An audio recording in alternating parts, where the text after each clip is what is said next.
سو اے پیغمبر اللہ کی راہ میں لڑو،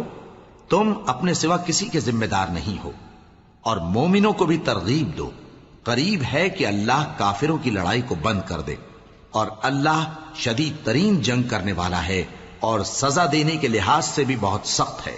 جو شخص نیک بات کی سفارش کرے تو اس کو اس کے ثواب میں سے حصہ ملے گا، اور جو بری بات کی سفارش کرے اس کو اس کے عذاب میں سے حصہ ملے گا، اور اللہ ہر چیز پر قدرت رکھتا ہے۔ اور جب تم کو کوئی دعا دے تو جواب میں تم اس سے بہتر کلمے سے اسے دعا دو یا انہی لفظوں سے دعا دو، بے شک اللہ ہر چیز کا حساب لینے والا ہے۔ اللہ وہ معبود برحق ہے کہ اس کے سوا کوئی عبادت کے لائق نہیں، وہ قیامت کے دن تم سب کو ضرور جمع کرے گا، اور اللہ سے بڑھ کر بات کا سچا کون ہوگا؟ اب کیا سبب ہے کہ مسلمانوں تم منافقوں کے بارے میں دو گروہ بن گئے ہو، حالانکہ اللہ نے ان کو ان کے کرتوتوں کے سبب اوندھا کر دیا ہے؟ کیا تم چاہتے ہو کہ جس شخص کو اللہ نے گمراہ رہنے دیا ہے اس کو رستے پر لے آؤ، اور جس شخص کو اللہ گمراہ رہنے دے تم اس کے لیے کبھی بھی رستہ نہیں پاؤ گے؟ وہ تو یہ چاہتے ہیں کہ جس طرح وہ خود کافر ہیں اسی طرح تم بھی کافر ہو کر سب برابر ہو جاؤ۔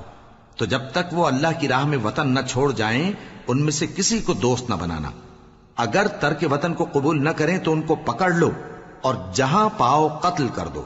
اور ان میں سے کسی کو اپنا رفیق اور مددگار نہ بناؤ، مگر جو لوگ ایسے لوگوں سے جا ملے ہوں جن میں اور تم میں صلح کا عہد ہو، یا اس حال میں کہ ان کے دل تمہارے ساتھ یا اپنی قوم کے ساتھ لڑنے سے بھنچ رہے ہوں تمہارے پاس آ جائیں تو اور بات ہے، اور اگر اللہ چاہتا تو ان کو تم پر غالب کر دیتا تو وہ تم سے ضرور لڑتے۔ پھر اگر وہ تم سے کنارہ کشی کریں یعنی تم سے نہ لڑیں اور تمہاری طرف صلح کا پیغام بھیجیں تو اللہ نے تمہارے لیے ان پر زبردستی کرنے کی کوئی سبیل مقرر نہیں کی۔ تم کچھ اور لوگ ایسے بھی پاؤ گے جو یہ چاہتے ہیں کہ تم سے بھی امن میں رہیں اور اپنی قوم سے بھی امن میں رہیں،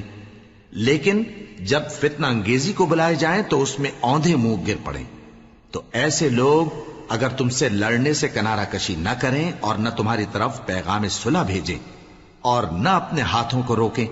تو ان کو پکڑ لو اور جہاں پاؤ قتل کر دو، اور انہی لوگوں کے مقابلے میں ہم نے تمہیں کھلی چھوٹ دے دی۔ اور کسی مومن کو شایع نہیں کہ دوسرے مومن کو مار ڈالے مگر غلطی سے ایسا کر بیٹھے، اور جو غلطی سے بھی مومن کو مار ڈالے تو وہ ایک مسلمان غلام آزاد کر دے اور مقتول کے وارثوں کو خون بہا بھی دے، مگر یہ کہ وہ معاف کر دیں۔ پھر اگر مقتول تمہارے دشمنوں کی جماعت میں سے ہو اور وہ خود مومن ہو تو صرف ایک مسلمان غلام آزاد کرنا چاہیے، اور اگر مقتول ایسے لوگوں میں سے ہو جن میں اور تم میں صلح کا عہد ہو تو وارثان مقتول کو خون بہا دینا اور ایک مسلمان غلام آزاد کرنا چاہیے، اور جس کو یہ میسر نہ ہو وہ متواتر 2 مہینے کے روزے رکھے۔ یہ کفارہ اللہ کی طرف سے قبول توبہ کے لیے ہے، اور اللہ سب کچھ جانتا ہے، بڑی حکمت والا ہے۔ اور جو شخص کسی مسلمان کو قصدن مار ڈالے گا تو اس کی سزا دوزخ ہے جس میں وہ ہمیشہ جلتا رہے گا،